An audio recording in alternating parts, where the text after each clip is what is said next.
Sunday, April 4th, 2016. This is Radio Tokyo, and I am Negan. No, I'm kidding. I'm not Negan. I am not going to attack everybody and beat them to death with a baseball bat. Nick will, though. Nick, did you happen to watch Walking Dead last night, by the way? No, I did not, sadly, because I know everyone's excited about it, or horrified by it. I don't know, I've heard mixed things. I, w- I was giddy, but I want to make a special, like a super special announcement before we get to that. Today is episode number 50. For us, it was going to be Friday, and we didn't do it Friday, and we were going to have a special guest, and I was actually out of town all day, and it was late by the time I got back, and I didn't want to bother Nick by doing it that late in the evening, so So, I didn't make a phone so, call. So so basically, what you're saying is that you failed everyone. no, what I'm saying is that you failed everyone, and I'm going to take the blame on this one. That doesn't make any sense at all, but It okay, look I'll take look it. look. Typically, everything is your fault, even when it's my fuck up. This time, it's mine, and I'm gonna blame you, but I'm gonna go ahead and take the blame for it because I'm a nice guy. I am a nice guy. I guess I'll accept that in a weird way, since it's a 50th episode. Well, what the heck? It will Why see. not, right? It's weird to think about it, because like last year when we started, we were doing like the midweek update, and that was like 15 minutes of me talking, and there was nothing going on with me holding up the picture, and then we had the do you remember the hangout thing? So we've actually progressed quite a bit. In it's not even a year yet, and I'm kind of wondering when it'll be a year like next month, I think, isn't it? Sometime around there, I think. It's pretty cool, It's been a but while. yeah, like I'm actually excited for this to be episode 50, even though this should realistically not be episode 50. But for those who are unaware, a while back, we kind of changed the format up because it's easier. Like I think Nick, I think you and I just kind of didn't actually vocally agree to do this, but it's easier just to have the conversation and to let it go, until we get to a good stopping point. It's more like you drag me on here and then hold me prisoner until I, just, you get Shut the fuck tired up. of talking. Shut the hell up. No one Yeah. cares. Shut up. Just shut up. Well, I mean, Look. Don't make me start going. wait, what?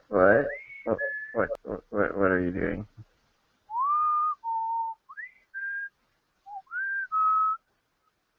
Why are you whistling? That's the Negan whistle, Nick. That's the Negan whistle. And He, yes, I do want to go ahead and get this out of the way. Walking now, I'm not going to spoil it. I'm not going to spoil it. I promise.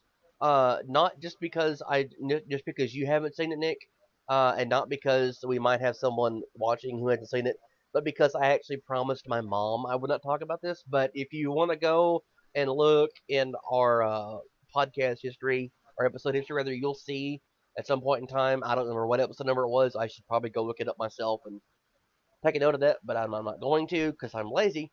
I did discuss Negan coming on the show around the time that this season got started for The Walking Dead, and I discussed because you were not on for that. I don't remember why you weren't on for that, but I did discuss Negan being on the show. But my mother, my mom is a big fan of the show too. So every time it's on, we always have this little deprocessing thing we go through where we talk about the show, and we were talking about it last night, and she got pissed off at me because I wanted to discuss uh, what Negan does in the comics, and she got mad at me. see, you can't do that. You can't. You have to give the spoiler warning, especially for your mom.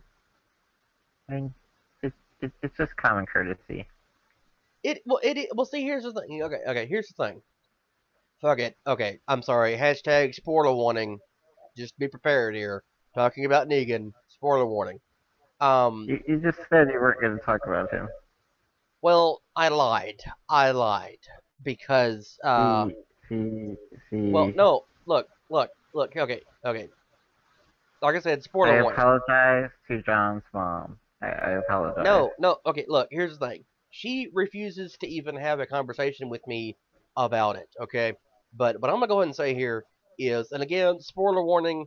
If you're, like watching right now, uh, I don't know. I'll say the next, let's see, like minute and a half is gonna be spoilers. Anyway, yeah. Okay.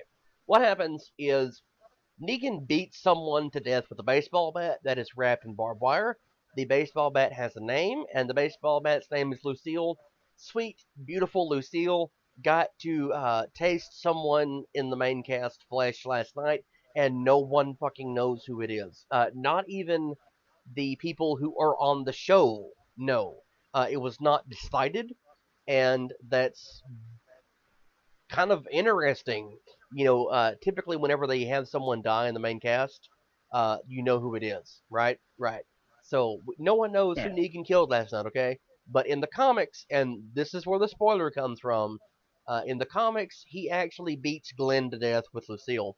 The problem is, Glenn's death has been being teased all season long, but I'm not convinced that that's who's going to be the one Negan kills. It would be a little obvious with. I mean, I haven't even been watching the show, and I know how much they've been teasing at Glenn's death. But yeah, that's the end of the spoilers. So from here on out, this is mostly theory crafting, okay? But no, see, okay, the show is actually very different from the comics. They have strayed a lot. Like there's people on there who should have long since been killed off, and people on the show who are not even in the comics, like Daryl is not even in the comics. He's actually it's actually his brother, who was who was the character who did all the things that Daryl does. Um, but yeah, like I said, aside from who it is Negan actually kills in the comic when he shows up, which is actually where the comic story is still at. Like we discussed like a week or two ago about TV shows like Game of Thrones and Walking Dead and how it is they're coming to their source material. This is where the comics are at right now. Is Negan's around being a badass, and everyone who's read the comics loves Negan. I will admit I haven't read them, at least the current ones. But I love the idea of Negan, and a big chunk of that has to do with Jeffrey Dean Morgan, who is an astoundingly good actor. I have loved everything I've ever seen this man in, and when he walked out, he was really only on there for maybe 10 minutes tops. I mean, maybe. And that's a big maybe, but when he walks out, he's like, hi, everybody. I'm like, yes, yes, yes, finally. I was actually excited to see the bad guy. And I think part of that is because um, it's kind of like Walter White in Breaking Bad. Like you watch the series and you just grow to love Walter as the bad guy, even though he's trying very hard to be the good, be the good guy and everything, and he's supposed to be the good guy, but he's just so fucking evil, and that's what Negan is. It's like he's Darth Vader walking on screen the first time. You're like, that guy right there with the leather jacket and the red scarf and the baseball bat. He's a bad guy, but he's so bad you just can't help but like him. It sounds like a promising character. It is. I mean, it's strange. I mean, it really um the, the the closest approximation I can give to this is probably um Donnie in Inglorious Bastards. Like he really doesn't do anything in the movie, but he does beat a Nazi to death with a baseball bat. I'm sorry, that is some badass shit right there. Whenever you walk around and and like you're such a badass that you just have a baseball bat, and that's all you're known for is clubbing people in the skull until they're dead with a baseball bat. That makes you a badass, and it's instantaneously likable because really, who carries a badass and beats people to death? I mean, like, there's three people: Donnie, Negan, and probably Casey Jones from Ninja Turtles. Probably, except he probably uses hockey sticks and cricket bats more often. Thing there's just too few bat wielders or people that use bats as weapons. I'd say it's such a fun tool. It is, and the most important thing here, it actually sends a message. It's like, you know what? This is going to hurt. I mean, realistically, think about it. Like using one for self defense in your home, whatever. I understand that, but if you're going to carry it around in a situation where you're probably going to have to kill somebody, I'm sorry, but using a baseball bat as your only weapon kind of makes you a badass. It's like, you know what? I'm going to hit you with this bat, and I'm going to fucking enjoy it. That's exactly what I got out of Jeffrey Dean Morgan last night. And I'm sorry, but I actually found out after the show had aired that his performance in the show was mostly to an audience that was mostly to cast members who weren't there, like his main speech and everything. The people were Hmm. not there, and it was only later that they came back and he actually did it. And they were doing 15, 16 hours a night, and it was cold, and everyone was miserable, and they were tired. And this is really one of the best sequences in the entire series that I can remember. I mean, Rick getting into uh, the tank and the early episodes is really good, and a couple other ones, they're really memorable. But this scene is just it's very very powerful. Like the entire main cast is there on their knees in the dark, and there's probably 100 extras around them. And when they walk up to them, they're all going like that. Just imagine 100 people or so whistling at you in the dark like that, and then Negan walks out, and it was a beautifully done scene. It's one of my favorite things in the entire series, and like the end of it, I actually looked at my phone because I was trying to figure out, are we going to see Negan kill somebody? Because it's like it's heavily telegraphed throughout the entire season that yes, he's going to get Rick in the main group back, and he even tells them, "I'm sorry, someone's going to have to pay for this." And he walks around and he literally does eeny, meeny, miny, mo. And whenever he picks it, it's the camera looking up at him, and he's like, "No one else scream or cry out, or I'm gonna have to take out the boy." He's talking about Carl, and Carl's other eye. He's like, I'm gonna have to take out Carl's other eye. I'm like, holy shit! And then he just raises the bat and he brings it down, and like blood flows down the camera, and you hear this disgusting cracking noise, and then everyone else in the main cast is like ah like that, and then it just keeps hitting him. The camera goes to black, and you hear him hitting, and it crunches, and like I said, no one knows who it is he kills. Like even the people who are in charge of the show haven't even decided yet. That's a really interesting twist. Just not knowing who's dead. That makes it fun. It makes it a good place to leave off on. It I'd does say. like it.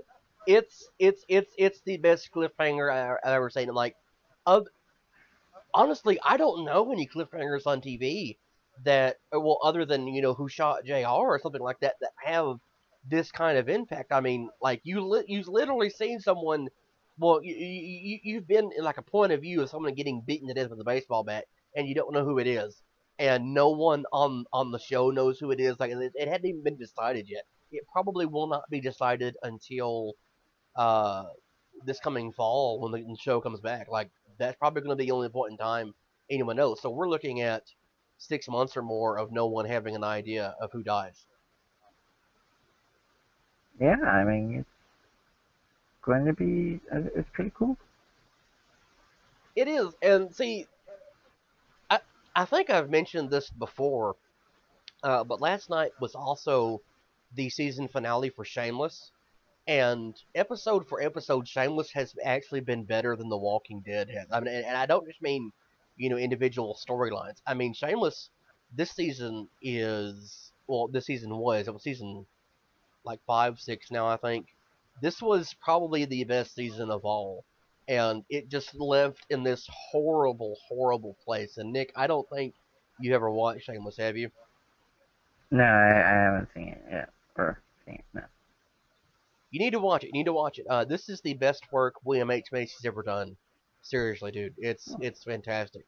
But last night, they have been building up all season long, and you just kind of know, with the characters that are on the show, that they're for starters, their life is horrendously shitty. Okay, it's bad. Drug addicts and crime and everything all involved. It's a 15-year-old girl in the family has had a baby. I mean, it's bad. They have a really rough life. And in the finale, like the last 20 minutes, oh look, the oldest daughter, Fiona, the main character, is gonna get married. It's gonna be exciting. And then Frank, her no good piece of shit father, who's played by William H Macy, shows up and just fucking ruins everything. Like no, it was pitiful. It was pitiful. And Hmm. the oldest son in this episode, like all the reviews and everyone else I've spoken to about it thus far, has said they can see how it is Frank, who is William H Macy's character. They can see how Frank got his start because you're seeing the same thing in Lip, who is the oldest son, and it's such a good show, and I actually feel bad for even discussing it, but me telling you that's not going to ruin it for you. Hmm. Hmm. Sounds interesting. You should go. You Kind should of. really go see it. You should really go see it. But I'm gonna get away from that for a minute because I want to talk about something that was announced. Wasn't it yesterday? I think yesterday or Saturday. Overwatch? I think it was like 2 days ago. No, no, no, no, not Overwatch. Even though I do want to get to Overwatch. I want to talk about. You remember a while back you said that DC needs to release something like The Killing Joke or one of those Batman stories. Oh, yes, yes, yes, yes, yes. That's getting done. This summer. I thought, but not the way I wanted it to be done, but I see it's being done. It is, and uh, I watched. It's like a 12-minute long behind the scenes thing, and I watched it, and like literally sitting on the edge of my chair, just like, oh my god, oh my god, oh my god. It's the comic in animated. Like it's what it looks exactly. What now? Not exactly. And see, here's exactly my point. Imagine that in the movie. Just imagine that as the movie. If they did the Killing Joke, imagine just how much better Batman versus Superman would have been. I mean, Well, see, it would have like it would have made and Batman versus Superman's a good movie. Don't get me wrong, but it would have made it a great movie. It would have made it an amazing movie. Just they need to bring the Killing Joke to the big screen. I'm glad it's being see, done in animated form, but I want it on the big screen. the thing with the Killing Joke is, where do I begin? Okay, um, the thing with Killing Joke is I'm not even sure you could do that live action. I mean, there's just okay. I say this, having The Dark Knight Rises or Returns, I'm sorry, been a movie. Watchmen's been a movie. Like all these dark DC things, have been made into movies, and they do look really good. I mean, like BVS is ripped straight out of the comic books in most of the time. But something like The Killing Joke, I'm not certain could even be done as a movie. Like I have serious doubts about it ever being live action because of the imagery in the comic. I mean, if they can do, I think Deadpool. I mean, I know Deadpool still isn't as nearly as dark as The Killing Joke, but if they can do an R-rated movie, if they can commit to making it an R-rated movie, an R-rated Killing Joke Batman movie, I don't see why they can't do it. I just don't. No, I don't mean like it being R-rated. I mean there's just so many specific things in The Killing Joke that it it's really difficult for me to imagine a character who can embody this particular version of the Joker. And now, well, actually, it's not hard.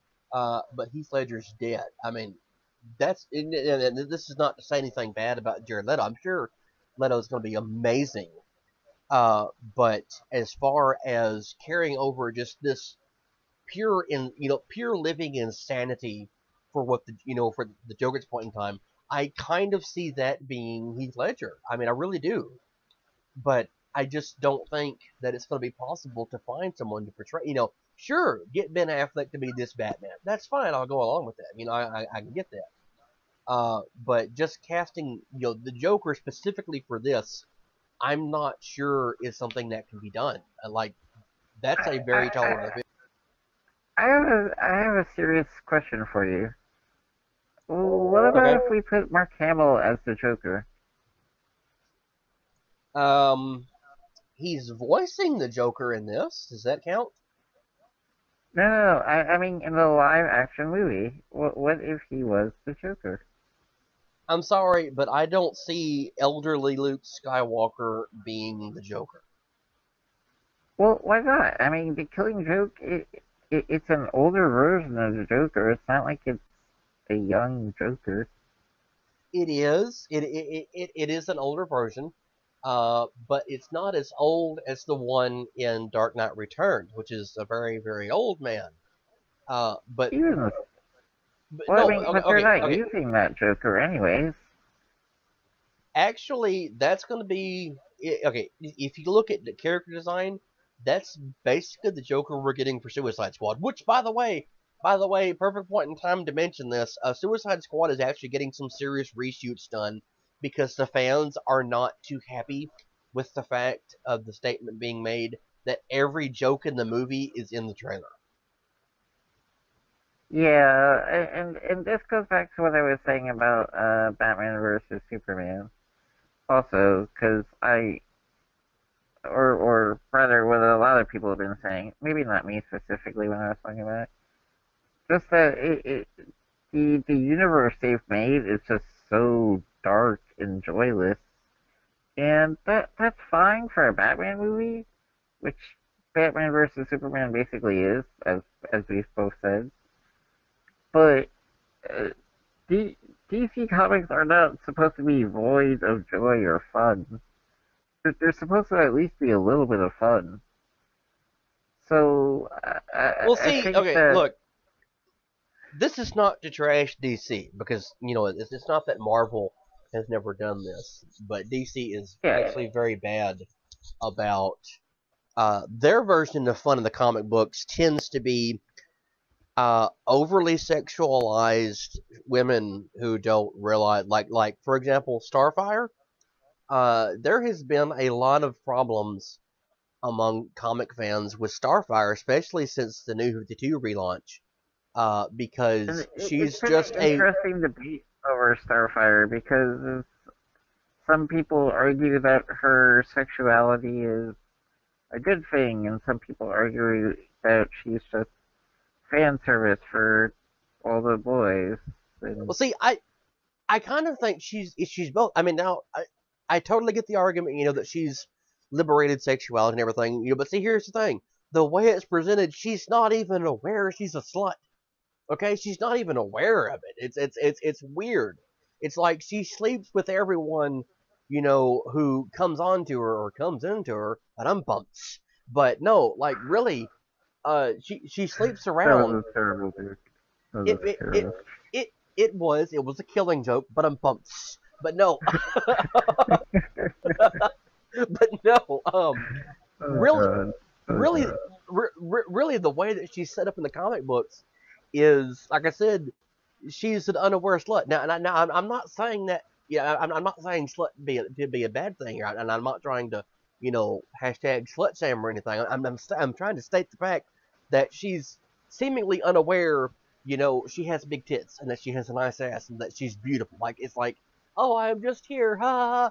And they kind of like it's even worse in the New 52, and that's what the problem is in the comics. Okay, Batman and Joker and everything else in the New 52, that's easy to write, but because it's whatever. And killing Superman like you have in Dawn of Justice. Well, that's not New 52. That's the original storyline. That's fine with that, whatever. But when it comes to doing something like the Killing Joke, this is like a definitive story. Like doing. Also, have you seen the Justice League versus Teen Titans animated movie? No, I am not up to speed with the animated DC universe. I need to be. Um, I really it, should be, especially with Killing Joke coming out. But the last one I saw was Bad Blood, which was actually really good. I mean, it was a good, it was a good, it was fun, it was good. But there was a really awkward scene because, okay, you remember the Teen Titans animated show on Cartoon Network, right? Ding dong dong ding ding ding dong dong dong. Teen Titans. Yeah. Yes. Well, in this version, Starfire's actually been a member of Teen Titans for a lot, or she's the elder member now. She's the leader, and Raven and Beast Boy are new members. Um, and Nightwing is a previous member, and they have the new Robin, Damian, Bruce's son. Batman forces him to join because he was upset with him about some, or I don't want to ruin it, but basically he forces Damian to join the Teen Titans. And they toned down Starfire's costume a lot compared to the comic. Like, she's covered up a lot more than in the comics. But there was still this really awkward scene where she's basically Skype calling Nightwing, and she's in a bathrobe, and basically she just keeps like getting in weird poses, and you can even see like the view Nightwing has, because the little corner screen that Skype has when you're on it, that shows what the other people are seeing. Like, she's leaning into the camera, and Nightwing's like trying to basically like, hey, how about we go on a date or something? And she's just completely unaware of what's going on, and it was so awkward. I mean, I know it's supposed to be funny, but I was just watching it and I just felt slightly uncomfortable. I didn't know what to really think about it. And it's scary when you don't know what. I mean, the reason that's not like scary like Donald Trump scary, but I mean like it's actually scary is not a good word here. I'll I think don't of know. a better word in a minute. It's scary because it's okay. The way it makes me uncomfortable is because I think of basically a teenage girl being ogled by older men, like an underage teenage girl being ogled by older men, and being completely unaware of what's going on and what they want to do with and to her. Well, see, okay, look, I kind of alluded to this a while back. Actually, the last time we had Brandon on, we were talking about Star Wars, and uh, like Daisy Ridley's character on the show, and you said I was crazy for this. That's the reality. Like that's the reality. Daisy Ridley is beautiful, and young boys are gonna be like, yeah, she's hot. It's gonna be the same thing people did with Carrie Fisher. Like last year because she's not that old. Um, but that's what people are going to do with like Starfire. I'm sorry. I mean, even the one that was on Cartoon Network. Like I actually remember this. Like people that I knew in person that watched the show that thought Starfire was hot, and even and one of them one day admitted to masturbating to Starfire on the cartoon, and I'm like, okay, that's weird. I hadn't thought about that, but people are going to look at these characters, and that's exactly what they're going to do, So sexualizing them is definitely going to get it. Like it is a problem. It really is because I'm sorry, but to me, there's enough stigma to liking these things to begin with, and then you add on the fact that there are people like, for example, uh, I, I have taken so much shit over being a My Little Pony fan because I can make a defense for liking the show. It's a good show, it really is. But every time I mention it to somebody, they're like, "Oh my god, you masturbate to cartoons?" I'm like, "No, I don't fucking masturbate to cartoons. No, fuck off." But like that just adds an extra stigma to it. So whenever a parent, gets upset about the way a character is designed in these books, it causes a problem, and the industry winds up suffering. And like going back to the Killing Joke, I kind of think that's going to be the issue, because some little kid's going to see this, and I'm sorry, but this is kind of like the Deadpool movie. The Deadpool movie is not intended for kids. The Killing Joke is not fucking intended for children. I'm sorry. Yeah, I mean, and I mean, this is one of the problems. And and see, this is and and my big question with DC Universe. How dark are they going to make it? Because is this actually intended for, teenagers? I mean, it's clearly not intended for children. But is it intended for teenagers and adults, or is it specifically for adults? Are they going the Deadpool route and going well, just see, okay, look, it should be an R movie. That's what my question is. Should they make it an R movie and just commit to making it an R movie and say this is an adult version of the Justice League? We're gonna have the animated version for kids, and that's the way it's gonna be. that was actually one of the concerns of Bruce Timm and the others. By the way, those who don't know, Bruce Timm and a lot of the names are the ones who actually worked on Batman the Animated Series. This is going to be that same group working on it, and the animation style for Killing Joke is it's a somewhat I don't remember all of the different Batman artists that they're pulling from, but a lot of the animation style is going to be similar to the animated series. But what I have seen of uh, uh, this movie, it's very faithful to it's very faithful to the art in the comic. But what I'm gonna say is, actually, I may have just derailed my thought train here. Um, yeah, uh, there is a discussion on the behind the scenes thing about whether it should be R rated, like an actual discussion about how far they're going to take it. Because the concern is, how do you tell this without getting an R rating? Like now, I understand it's an animated movie. Animated movies are subject to to a little bit different rating scale here.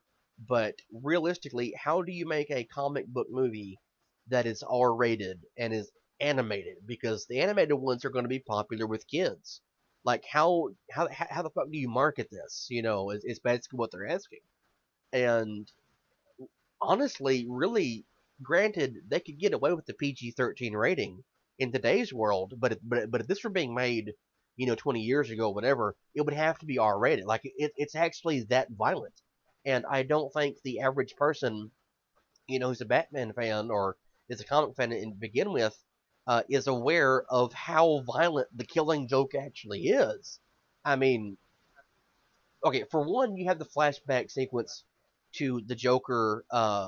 Okay, this is going to be spoilers here. I'm sorry, but I have to talk about the plot of this to understand what's going on and why it is it's going to be this rating.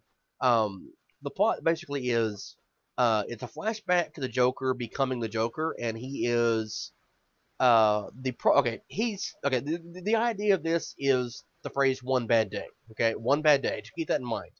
Um, the Joker is a comedian who gets involved in the mob, and it happens to be the day that his wife is killed. they tell him that they need him for a robbery because he has a shitty job at a chemical plant. Okay, and the comedian thing is him trying to find another career. Okay, but he has an in at a chemical plant, and he winds up getting drugged along on some big crime spree there.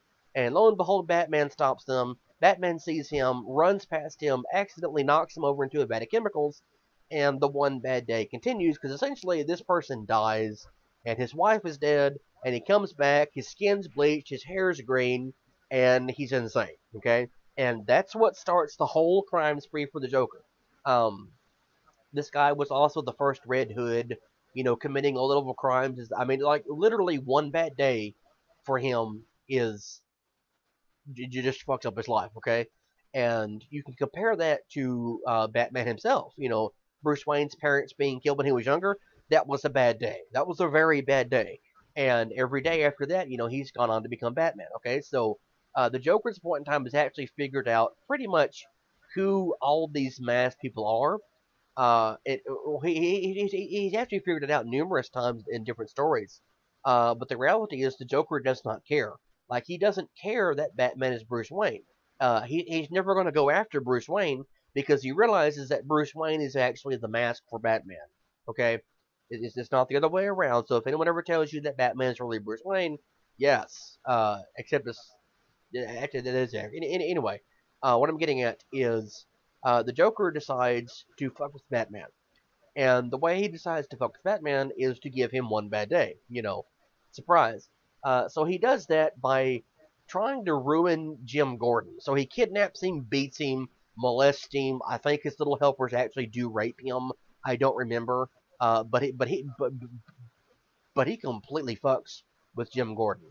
And all of this is after going to Barbara Gordon's house when Jim is there, and the Joker knocks on the door, takes her picture, which is where the image where he's got the camera and everything. That's where that comes from, and then he proceeds to shoot Barbara Gordon in front of Jim, and basically he reveals the fact that he knows she's Batgirl, and he shoots her, and Barbara becomes immobilized for like she's paralyzed forever, and that's how she becomes Oracle. Okay, so at that point, he Yeah, kidnaps Jim Gordon, and then he fucks up his day and beats him and everything else. And the idea is to string Batman along and make Batman think that he's going to kill Jim Gordon and that he's going to do all these bad things.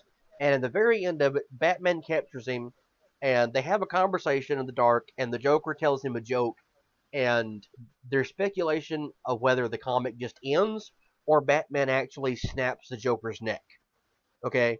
I personally lean towards him having snapped the Joker's neck, but the reality is, uh, continuity wise, the Killing Joke actually comes before the Dark Knight Returns, and the Joker is in Dark Knight Returns, and as we know, that's a much older Joker, and he's been captured and has been uh, catatonic essentially since the end of the Killing Joke. So it's very possible that Batman could have injured him and just knocked him the fuck out. I don't know.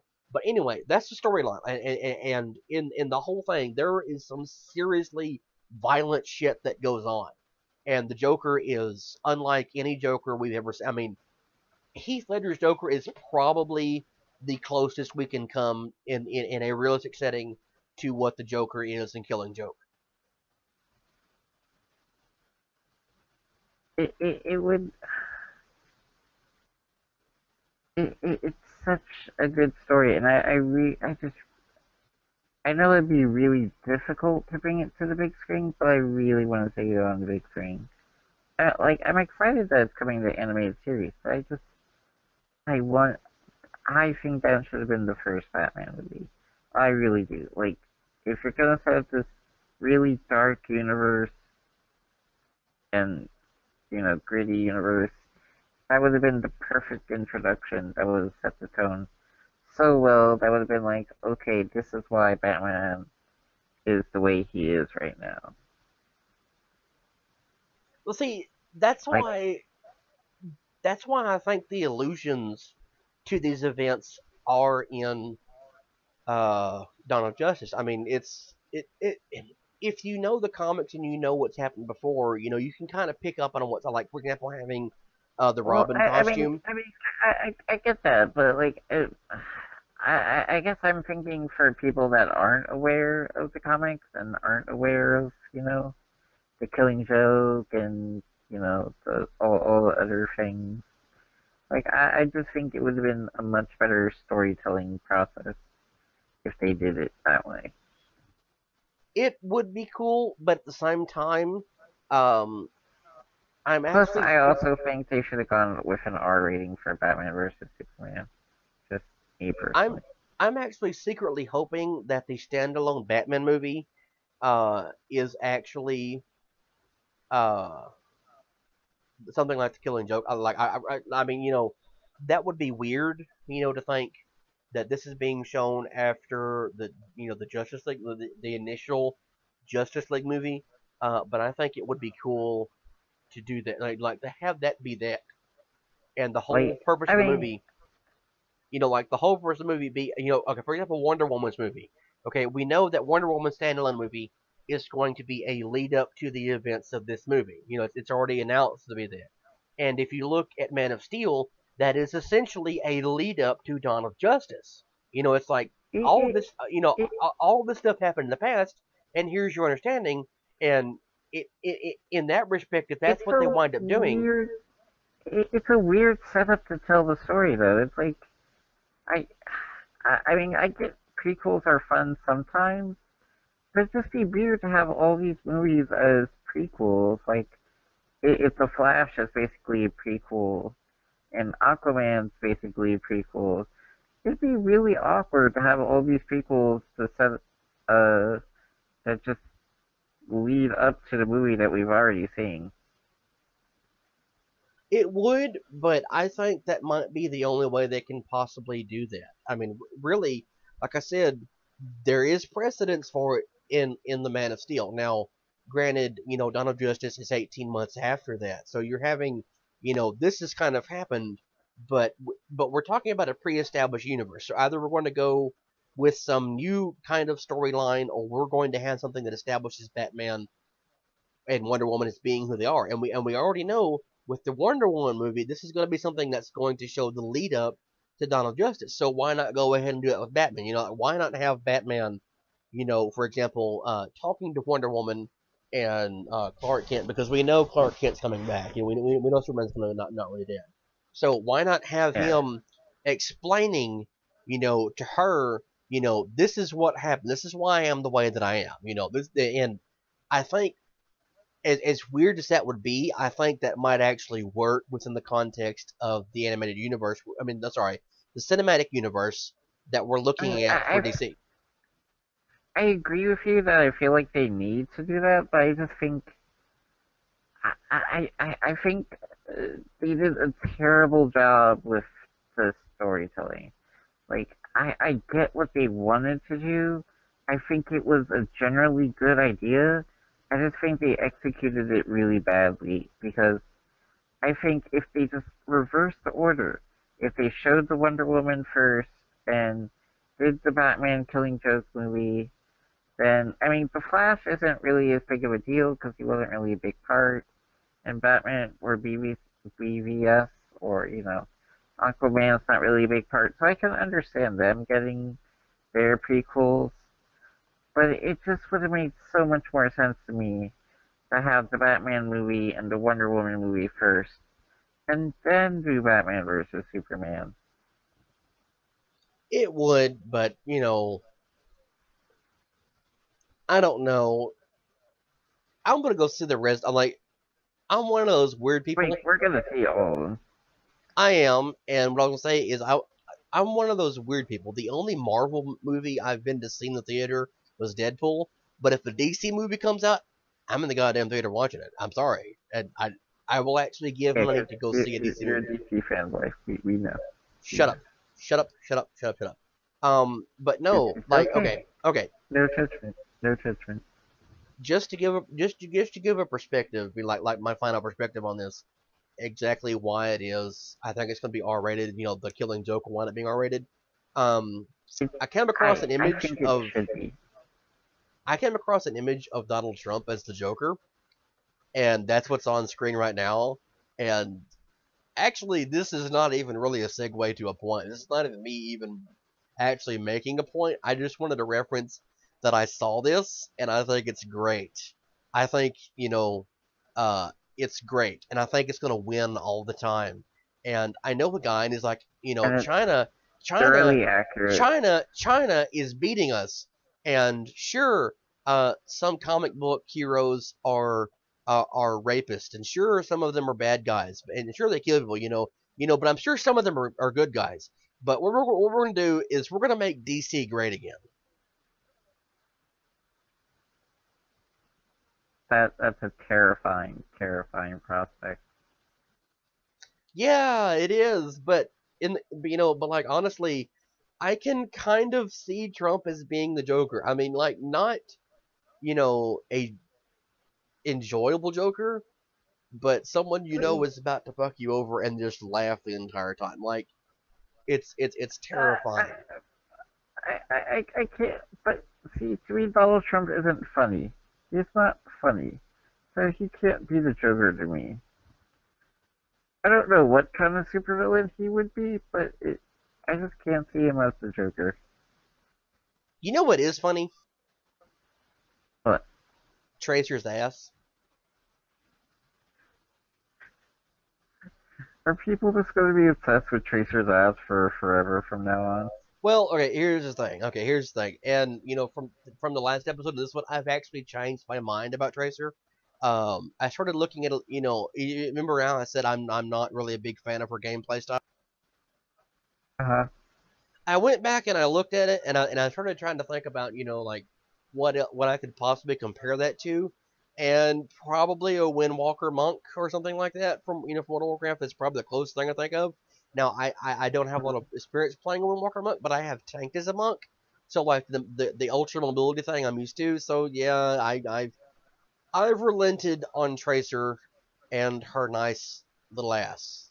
I'll just leave it at that. But no, really, You I've changed my wait, mind. wait. So you want to play with Tracer's ass? Yeah. Uh, no, no. Okay, okay. Really, over the weekend, No, I had you said yes. You said yes. We're gonna stick with that. okay. Really, over the weekend, I had some time to actually look at her character. Now, of course, we had the super awesome little mini trailer thing, the little I don't know what to call it, like the little 8-minute video thing over the weekend. But I did spend some time actually looking at Tracer and her play It's style, proof. Well, and no, no.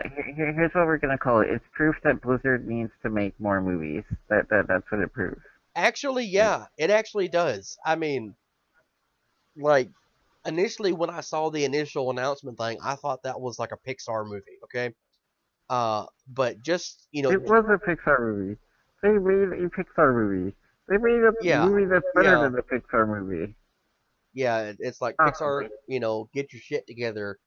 Because here's like a 3-minute long trailer, but no, like anyway, I went back and I looked at Tracer and how it is her designs actually changed, because it actually has changed. If you remember in the initial launch video, of course, she has the big springy hair type things, but she's actually gotten a Yeah. haircut since then. Okay, and I went back and I looked at some of her storyline. I'm not familiar enough with it to start talking about it, but her play style and storyline and everything, it kind of makes sense to me, and I've gotten to where I like her a little more, and that goes directly into uh, the video that was released yesterday of her where she's fighting Widowmaker, and honestly, I'm I'm actually like Panzer, from Trade Chat. Uh, I'm kind of like her. I actually think I know less about Widowmaker now than I did before we went into this. Widowmaker is just. I was. Yeah. That was an interesting scene. And it was sad. God damn, it was sad. Like I It cried. was. Now It see here's was. now, what I'll say is Blizzard's actually managed to bring me to tears several times. I don't deny it at all. But watching this, I'm like, oh my god, I actually feel bad for what's going on. This game is not even out yet. This is just a little story like a little side story to set up a part of the lore for the story. And I'm like, oh my god, I'm crying. It broke my heart to watch it. And I'm like, I feel so bad for Tracer. I feel so bad for her. It's like, no, And like, the robot. I feel bad for the robot. I feel bad. I don't even know who the robot is, and I feel yeah, bad for him. yeah, I felt bad for a robot that I have no connection to. Now I know they were calling him Zenyatta, and But it is not like we were talking before the show, and I am like 98% sure that it's not Zenyatta, because if you look at if you watch the whole trailer, earlier in the trailer, when he's backstage talking to security or whatever, you see another robot there talking with him, and I'm pretty sure that's Zenyatta talking with the guy, because you can tell because of the number of lights he has on his head. well, see, like, okay, the only thing I don't remember the type of robot they are, but all I know is that there are multiples of that same seller robot, the generalized same seller robot that are in the audience watching, and it took me the longest time to realize that what they were chanting was actually Zenyatta. So when you watch it, they're going Zenyatta, Zenyatta. It takes like I said, it took me 3 or 4 watchings to realize that was what they were saying. Okay, and then the character coming out and is like, oh, I kind of see how it's a monk, like Zenyatta's supposed to be, or as Panzer put it, he's the robot pope. But yeah, essentially the robot pope is dead because Tracer used one of her best abilities in the game, and I'm like, oh fuck, no, no, no, and see, like, it, this is where, you know, my like I'm I'm part of the crowd that says go ahead and make a movie out of this. I really am. I mean, like, it, we're talking about just a little bit of gameplay footage and some little videos here and there about it. And like, it needs to be a movie, probably more than Warcraft does. I'm sorry, Yes, it but does. It seriously but needs like, to be a movie. but see, okay. Here's the thing. Here's the serious thing. This is why I love Blizzard and their storytelling. Like, God, their writers are amazing. I would actually take them into my mouth, is what I'm getting at, okay? Because they're that good. They're That really that good. that's, that's a little disturbing. We didn't need to go that far. Any, We didn't need to go that far. anyway, well, see, here's the problem with that statement. I probably never would, because if you've seen This the BlizzCon footage of Red Shirt Guy, he's there every year, and every year he points out some grand fuck up that they have in their lore. Every year. Anyway, like the last time he was there, um, Chris Metzen sees him and he's like, "Oh shit." I mean, come on now. If you're screwing up that bad, this kid has to come back every year for like 6 years in a row. You're screwing up. But anyway, Blizzard actually does have some really good storytellers. I don't Like, understand why they just don't hire him. they probably should. I mean, like, they should have hired him yesterday. But I'm sure. But They anyway, should have hired him years ago. they really should have. I'm sorry. It was actually an like. See, the thing is, I had caught on to that change, because at that point in time I was doing, like late alpha, early beta testing for Cataclysm. So like I had caught on to that, and I realized it, and it didn't even really, it mattered, but it didn't matter to me. And then I saw the BlizzCon footage. I'm like, ha ha ha ha! I just started laughing about it because it was hilarious. But no, seriously, he has been back every year.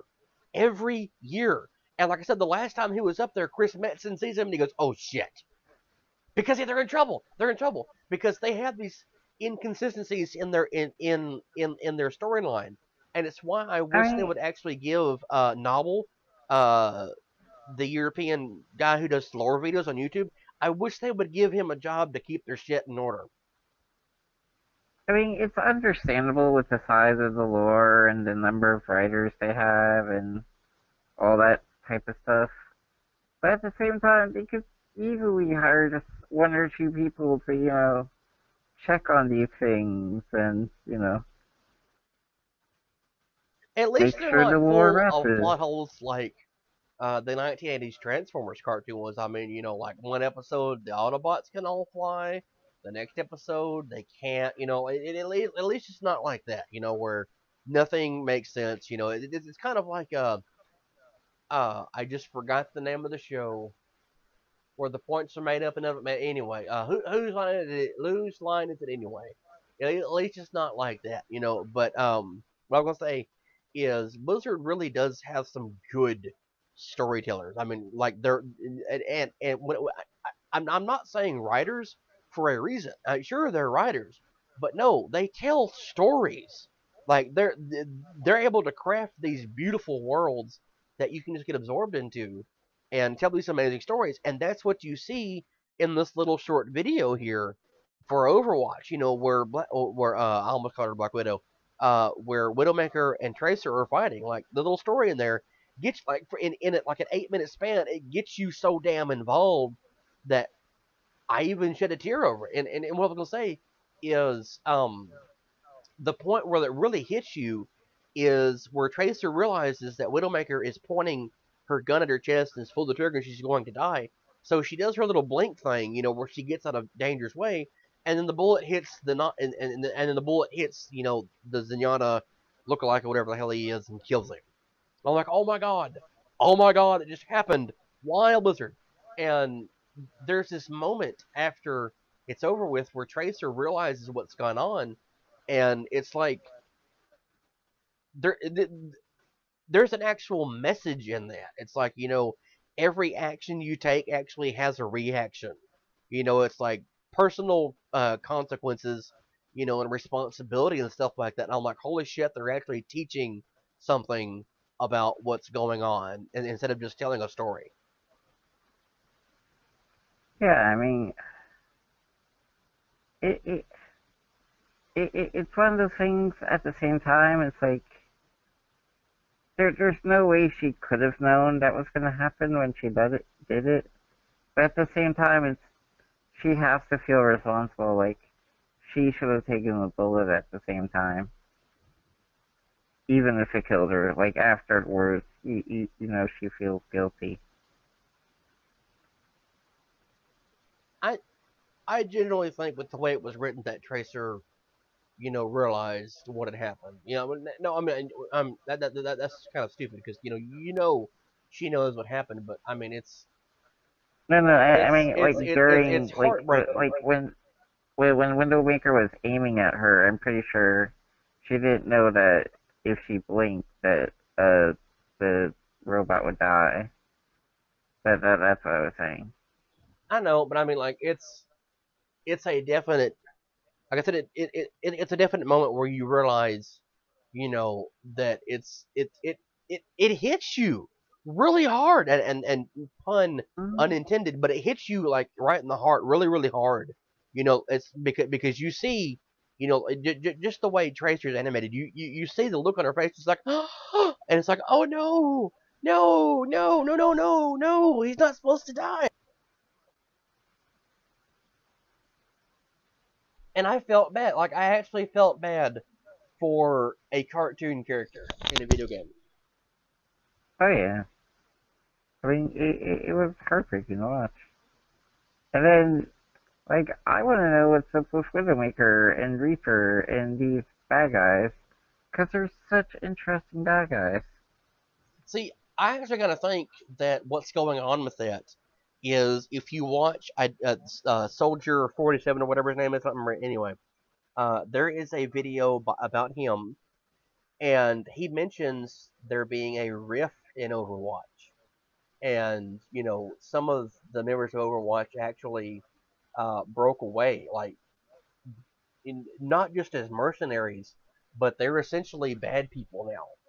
And I kind of wonder, like, when But I don't even think they were bad people, or I don't think they were part of Overwatch in the beginning either. I think they're part of some other organization type.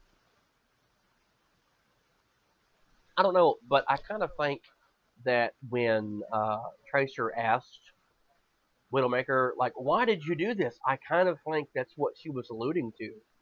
Like you're supposed to be on our side. Like why? Why would you kill the Robopope? Robopope. Robopope 65000.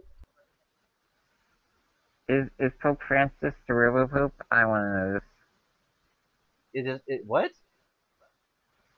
Is the current Pope really the robot Pope? You mean is Pope Francis actually Pope Francistor? Yes, that's what I'm Francistor? asking. Yes, Like that's what I'm transistor? asking. So it's Francistor? I get the joke. Everyone got the joke. You don't have to repeat it. But I'm bumped. I'm ignoring the joke. That's No, what no, happened you there. do not get to ignore the joke. You do not get to I ignore the but I'm no, bumped. we're gonna break all the rules today. We're gonna break all the rules today. You're Well, taking the look, blame. if you look, We're if you break all the rules today, what are you gonna do for episode 75? For episode 100? we're gonna break the rules that we didn't break today. But you just said you're gonna break all the rules. So if you break all the rules today, how are we gonna break rules in the future? We're gonna break them. That's what's gonna happen. So you're going to bring the rules back or something, and I don't know. We're just there's always rules that can be broken. I guess so, me. I what? I never told you about that. I'm not sure if he did or didn't. One of my nephews didn't really speak properly growing up, and one of his favorite phrases to use was "I guess so, me." Uh, it was him saying "I guess so, me," but he said "I guess so, me." So "I guess so, me." Right, right. It kind of sounds Anyway, like some weird Japanese phrase like "I guess so, me." that was incredibly racist. So are you, but what's the point? Incredibly racist. Wait. How am I racist? I haven't been racist at all. I've You, been the most unracist part of this show ever. do you know what would have been really racist? Donald Trump speaking? No, what would be really racist is if I told the most racist joke I've ever heard in my life. I'm not sure I want to hear it now. You do. It's actually one I stole I'm scared. from a Clint Eastwood movie, and the I'm joke very is scared. a black guy, a Mexican, and a Jew walk into a bar. The bartender looks up and says, "Get the fuck out of here."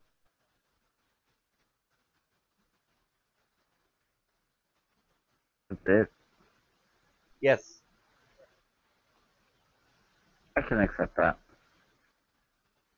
See, it's a funny joke. It actually is a funny joke. Okay. Okay.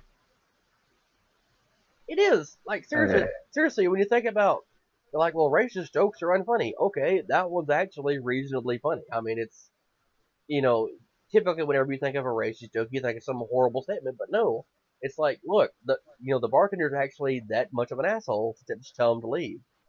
But at the point in time, maybe he's not being an asshole. Maybe he has a valid reason for them to need to leave. You never know. I doubt it, but we're gonna move on. But what do we move on to? Was there anything left? What's Are we what? done? I said, is there anything left for us to do? I'm trying to think. Uh, I don't know. Wait? Did we cover everything? I did we? Is it over already? That was fast. I think we actually did. I mean, it seems like It there was felt fast. more. It really seemed like there was going to be more to talk about today. It's episode 50, and I mean, we already covered how much we want Blizzard to make an Overwatch movie, that everyone wants Blizzard to make an Overwatch movie, that it brings us unquestionable joy, Yes. and just But we'll see. We're getting the Warcraft movie, and I'm. By the way, last night apparently during Walking Dead, was a new TV commercial for it, which I didn't think we were going to get at all. But there was a new commercial for the Warcraft movie, and it's the first time where you actually get to see Gul'dan. And well, I mean, you see him in one of the other trailers, very, very, very briefly. And I think we had a screenshot of that up several episodes ago. But this one, you actually get to see him as like he looks like Gul'dan, like the ragged, dark clothing and the hood and the staff and everything. You actually get to see Gul'dan. It's amazing. that's pretty promising. I'm ex- I, And I'm excited. I really am. I'm genuinely excited for the movie. so many movies to go see. Like this year, I think is the year to go broke. I mean, other than running which you just by the way, just a campaign update for those of you who have to give a shit. I had to file a report for how much my expenditures are, and it's kind of interesting to do that because I decided to do the ethics thing and not spend or accept more than $500. So I'm at like 160 expenditure wise. I'm doing pretty good. I'm really doing good, I think. That's covered an actual radio ad, or actually several ads, signs, and some business cards. So I'm doing pretty well. That's pretty good. This is why accounting is important, folks. This is why accounting is important. It is. It is. It is. It really is. But like, I think that aside, that this year is spend money on all the things year. I mean, the Star Wars toys and the movie came out, and then we're gonna and then we have like I don't know when the last time you went to a toy store or Walmart or whatever it was. But there are these $20 figures now. At least they are at Walmart, $20. But they're DC Expanded Universe, and they're really intended for collect. I mean, you can get them for a kid, but they're really intended for collectors, and they have some of the best looking costumes and stuff. Well, it's probably the best looking figures you're going to find for any DC character. And I was looking at them today, and there are several toy reviews of this out on YouTube, so you can find them pretty easily. But the big bonus to getting these figures, and the reason they're actually so expensive, is they each come with a piece of a actual life size. Um, what's the word I'm looking for? Grappling gun, like little kit thing you can put together. So each one of them comes with a little piece of it, and you can assemble it, and you have a reasonably screen accurate grappling gun from Dawn of Justice. That's pretty awesome. It is, and like that's the big thing in toys. I mean, it has been in the past, but if you remember, with the Guardians of the Galaxy, in fact, we discussed this on the show about there not being a Groot figure, and the way you got Groot was to buy the rest of the figures, and you assembled the pieces of Groot, and they did it with the Star Wars figures. In fact, we had one of the times we had Brandon on talking about the Star Wars figures. We discussed how there was the little tiny droid you could build out of the pieces. So like, there's been several different toy lines this year that have come out that have used that same idea. But I think this is probably the coolest one, because you get like it's big enough that a kid could play with it, but it's also large enough that an adult could carry the damn thing around. Like it's a pretty big little grappling gun thing. So you get a little piece of it, and I'm really, if I had the money, I would go out and buy them all just so I could get the thing and have the grappling gun, because I've been wanting to make like or buy like some Batman type stuff, and just the hell of it, because I recently I've So been you watching a can't lot go of. be Batman. You want to go out in the backyard and Yeah. be Batman. Well, no, like really, what it is I've got two Nerf guns right now. Well, they're not Nerf guns. They're some of the knockoff Nerf guns.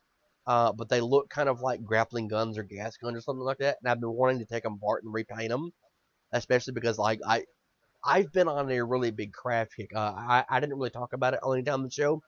But I got bored one day and I had a bunch of extra cardboard sitting around. I wasn't doing anything with it. It was gonna be thrown away.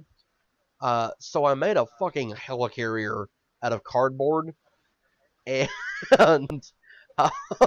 it's probably about a foot long and 3 or 4 inches deep, but it actually has an opening door on the side so you can put stuff in there, and it's held together mostly by glue, but it's Mod Podged and painted and everything. And then I took a bunch of like stick pins and kind of pinned everything together. So now, if you shine a light on it the right way, it'll look kind of like it's shimmering. So like it's supposed to be Helicarrier number 64, which is one from the Avengers movie. So you can kind of pretend that it's shimmering and going invisible. That's what I told one of my nephews who wanted to play with it one day. That's pretty cool. And after the election's over, I'm gonna go around and pick up my signs, because I actually made my own campaign signs. Yay, go me! They're foam board, so I'm gonna have upwards of 20 pieces of foam board sitting around. Now, some of them are gonna be kind of torn up and whatever, but that's fine. Uh, but I'm thinking for sure.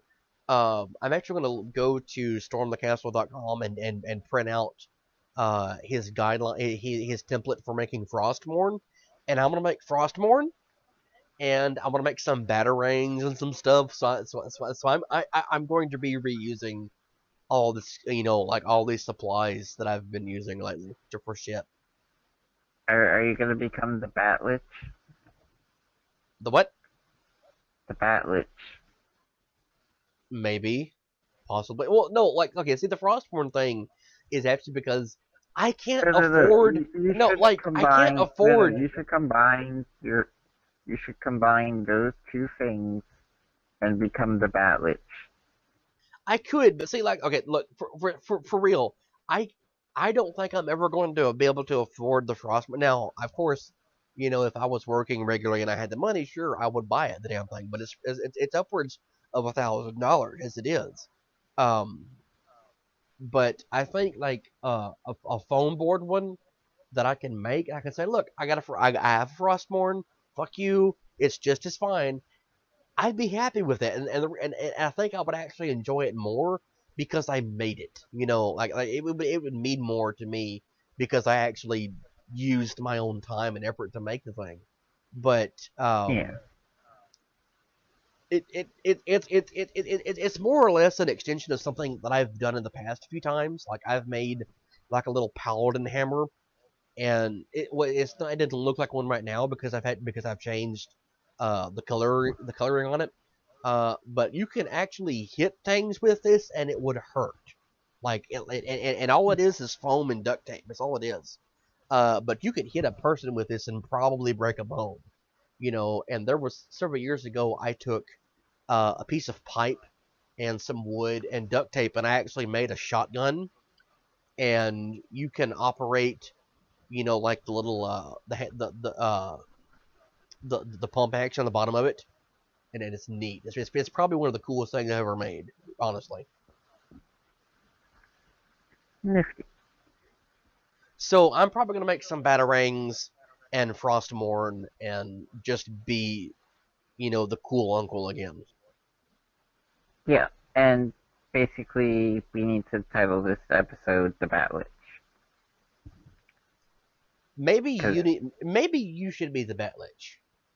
no, no, no. You're the one that always says you're Batman, and you're getting Frostborn, so you're gonna be the Bat Lich. At least I'm not Spider-Man.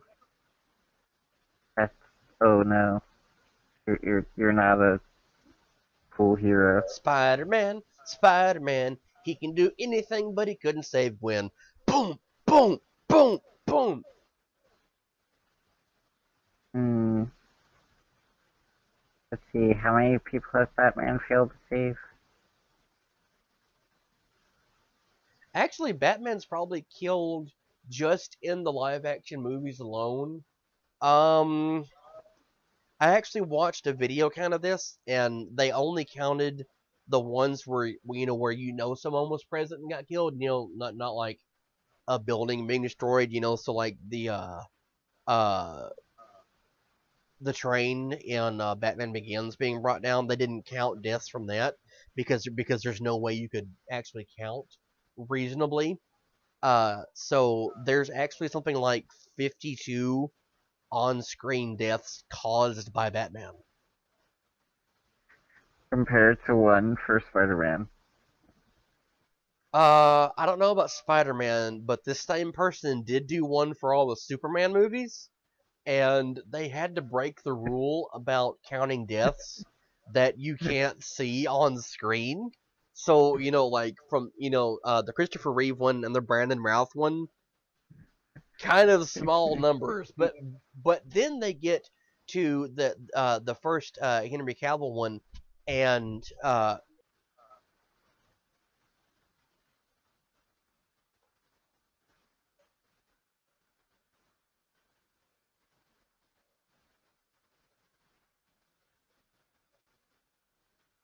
sorry about that. Anyway, they're they're doing the um what was I saying? The Superman death count. Yeah, uh they kind of lost track of like actually being able to count, so they had to break the rule for Man of Steel, and they just came up with uh a number of indeterminable because it's clear that Superman probably killed, I don't know, like a reasonable guess I think would be about 5,000 people.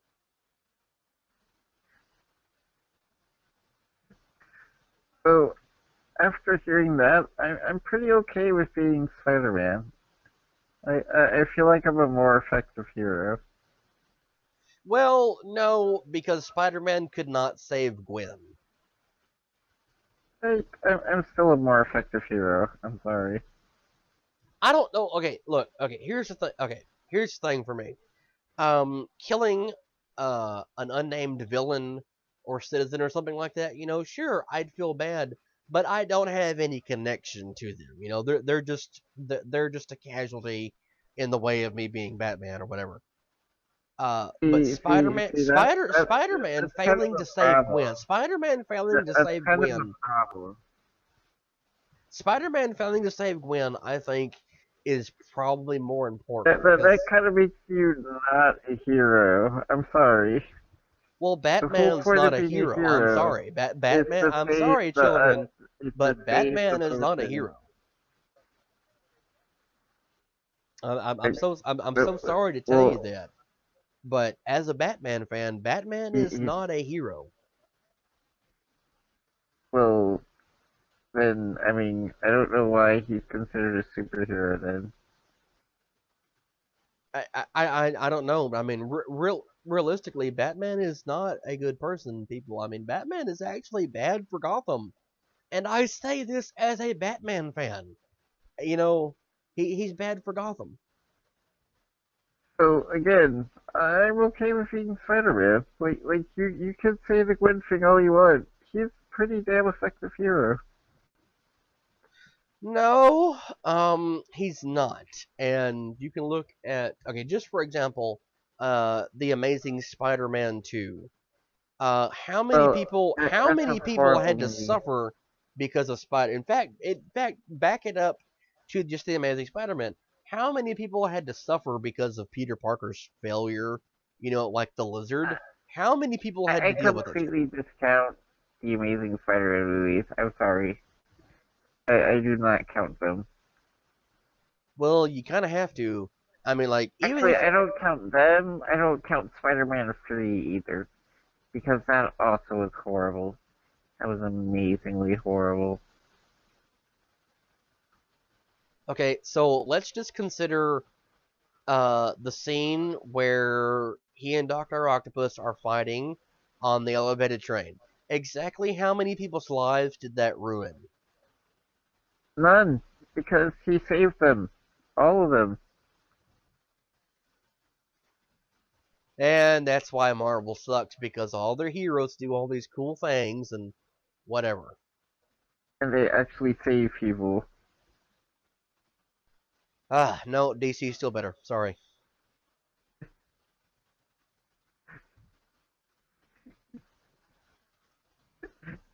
He just literally said that Spider-Man's a more effective hero than the DC heroes, and DC's better. I'm sorry. I'm sorry. Spider-Man could not save Gwen. I'm telling you, number one, I don't count that movie at all. Number Spider-Man two, is Negan. At least he saved the common folk, the people he's supposed to save. He didn't save Uncle Ben. Hey, have you noticed a pattern here? Ben and Gwen both rhyme. Yeah, no. Batman didn't save his parents. Look, damn it, Batman was a child. Okay, he was a child. Also, Superman didn't save his dad in a situation where he could have easily saved his dad. That was because the dad told him not to. That's still the stupidest thing I've ever seen in a superhero movie. Superman could have saved Zod, and he didn't. So... No. The dad scene is far stupider than anything else. I don't know. I don't know. Purely for the fact that nothing in that scene made sense. If the dog is trapped in the car, why wouldn't you send Clark back to go open the door? Because, he's Superman. The thing is, and the you're dad an old was man, actually... and there's a tornado. The dad was, apparently, that was, Jonathan Kent trying to teach his adopted son a lesson in understanding. Like, there are times you should act and times you shouldn't act. So, like, why bother with... I mean, I understand saving the dog. If I have dogs, I would save mine. Yes, But... I'm not mad about saving the dog. What I'm mad about is, why in the world did you stop him from going to get the dog when he easily could have gotten the dog, and you could have taken Martha back to the underpass, and then Clark could have brought the dog with him, and then everyone's happy. Because then you would not have Clark learning a lesson in, I guess, humility. I mean, you can't defend this. You can't defend this. I mean, like, it's supposed to be him learning a lesson. It's supposedly him learning a lesson, but at the same time, I kind of wonder, like, what lesson is he actually learning? Really, I mean, yes, it's exactly. weird. It was one of the dumbest scenes ever. It made no sense. At least with Spider-Man and Uncle Ben, okay, Spider-Man was an idiot, where Peter Parker was being a stupid teenager, and it got his uncle killed. But it wasn't an easily preventable death where he foresaw his, he could have done something specifically in that moment. Actually, Uncle Ben's death was more preventable than Jonathan Kent's. Because all Peter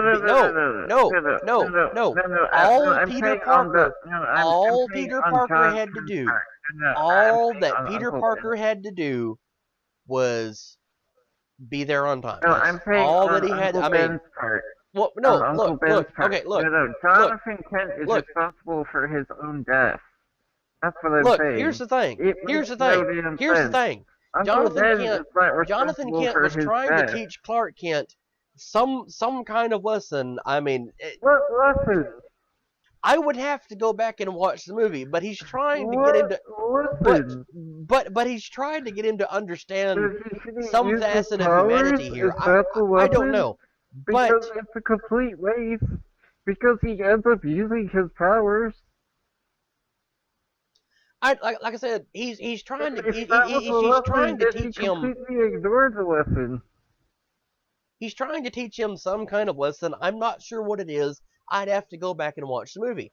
But Uncle No, no, no. Ben, The lesson was that he shouldn't. No, Uncle no, no, Ben no. No, was I'll not. tell you what the lesson was. I will tell you what the lesson was. The lesson was that he shouldn't use his powers because people will be afraid of him, so he should hide his powers, even if it means people have to die. Now tell With me, greater if power he... comes greater responsibility. That's what he's trying to teach him, I guess. But no, realistically, No, no, no, think he about failed. this.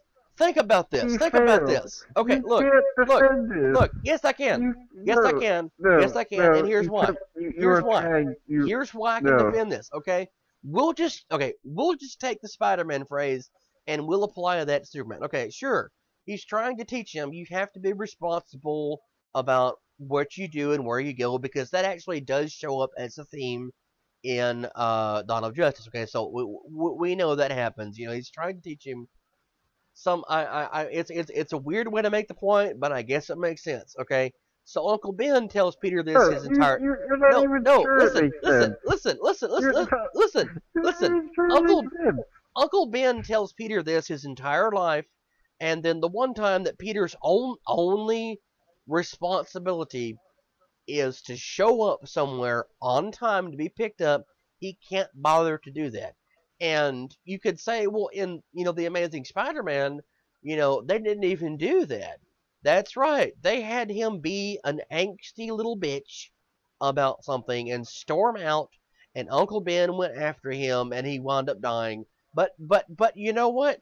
If Peter had not been an angsty little bitch and actually been where he was supposed to be, which is going back home and talking out the issue like a responsible person would, using that power, Uncle Ben might be here. But if you look at the Tobey Maguire movies So what you're and saying, basically every other what version, you're saying is that Spider-Man actually made a mistake and had to learn a lesson, whereas Superman just stood there and watched his father die.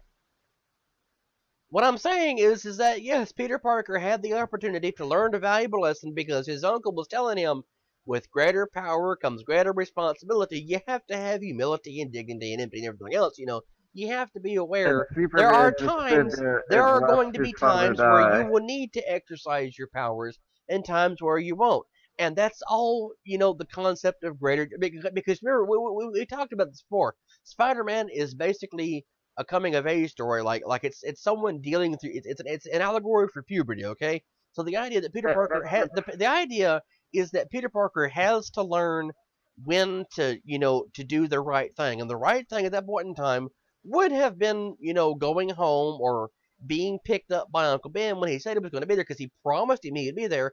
And then he failed. And the punishment for that is Uncle Ben dies. And then what does Peter Parker do? He fucks it up again with Gwen Stacy because Gwen Stacy dies and her dad dies. So Peter's irresponsibility has caused the death of 3 people at this point in time. Okay, 3 people. Superman's irresponsibility caused the death of at least 5,000 people, and that's why Superman is worse than Spider-Man. But Spider-Man is actually more of a moral issue. Superman did not know these people. He was not connected to them. And yes, their deaths or their dismemberment or whatever is on his shoulders.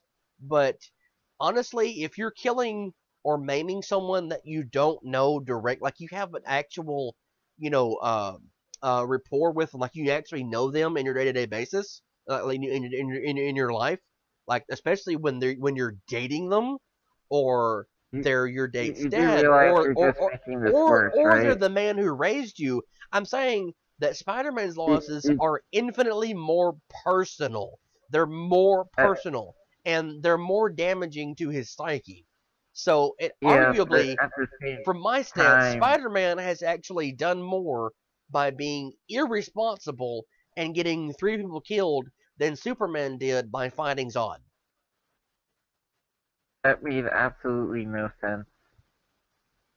It does make sense. It makes plenty of sense. You just are so much of a Spider-Man fan, you cannot acknowledge that I could possibly be right. No, that literally made no sense.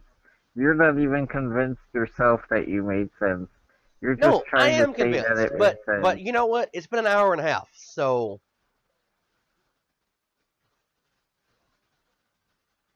what are you gonna do now? Ah. I'm gonna say that you're wrong, and yeah, Well, you can say that I'm wrong, we're but that ending means the you're gonna have to show. wait until Wednesday to try and prove me right. And by Wednesday, we'll Wait, have other what? things to talk about because no one cares what you have to say, Nick. Well, I mean, clearly someone cares, because I'm still on the show, so. Spider-Man does what everybody can't say when. Kadoosh, I, kadoosh, kadoosh. I don't care how many times you sing that short song. It still I doesn't will change the sing fact. it every day for the rest of my life, all day, every day. That's fine. Spider-Man's still a better hero than Batman and Superman. No, Spider-Man is irresponsible. I'm sorry, he is. Anyway, I think that's gonna He's be it for the still day. more So, responsible. Nick, shut up, shut up. I think it's gonna be it for the day. So please remember to like this video, comment on it, share it, subscribe to the channel, like us on Facebook, and tell Nick to shut the fuck up. Goodbye, everyone. Go enjoy Spider-Man, because he's a good hero compared to Batman and Superman, because they're very irresponsible, apparently. Not as irresponsible as Peter is. Bye, everybody.